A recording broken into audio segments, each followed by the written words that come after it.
Hello, everyone, and thank you so much for inviting me to speak on the panel. I'm Svitlana Romanko, Doctor of Environmental Law, a climate justice activist, and Zero Fossil Fuel campaign manager for Laudato Si Movement. I will speak today about the interconnections between the war in Ukraine, climate crisis, and the fossil fuels. So the war in Ukraine is not just another conflict.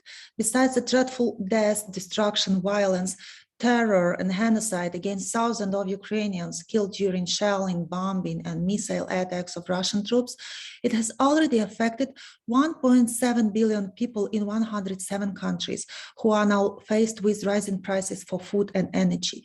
Cities like Mariupol, Bucha, Volnovakha, Chernihiv, and Kharkiv are being leveled to the ground. Thousands of civilians have been brutally murdered, raped, and tortured, and mass graves have been found in those areas liberated from Russian occupation. The people of Ukraine are marshalling a heroic resistance to Putin's war and aggression, a war only made possible by the world's dependence on Russian oil and gas. Even in the midst of this horrific war, Ukrainians have been clear-eyed about calling on the rest of the world to get off oil and gas as a way to stop fueling Putin's war machine and the growing climate crisis.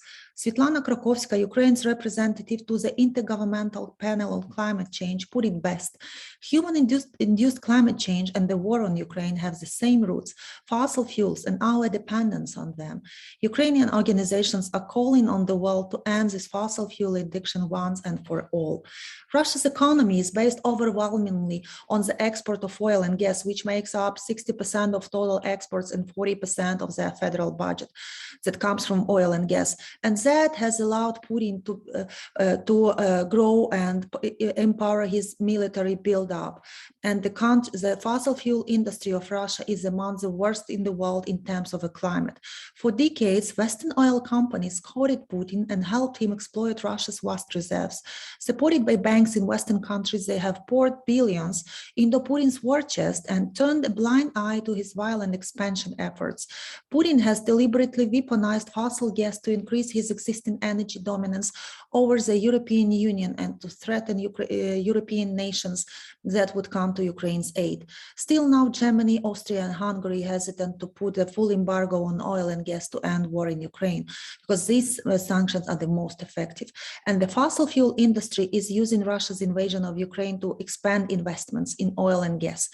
The conflict clearly shows how dangerous our dependence on a fossil fuel system is, especially one that concentrates power in the hands of elites like Putin.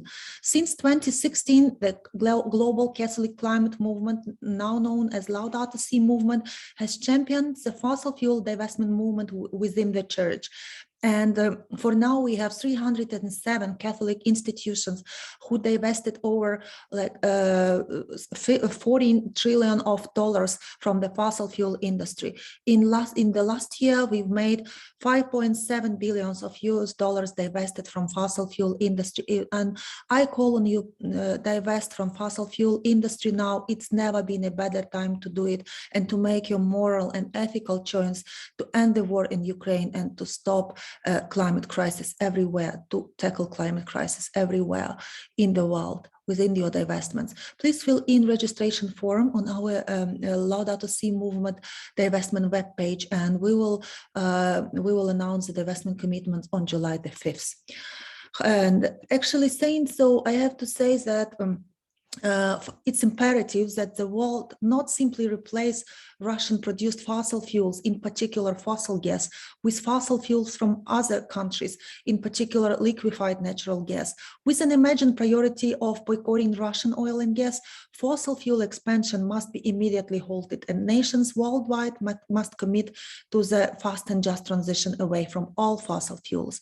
Reliance on coal, oil, and gas is the intentional embrace of death, misery, and collapse in Ukraine and at a global scale. It's our duty to finally get real about that if we want to have a livable future and to end war in Ukraine, conflicts in any other part of the world, for example, US pipelines, Canada tar sands, and Vaca Muerta in Argentina, ECOP in Africa, and new fossil fuel investments into Asia everywhere.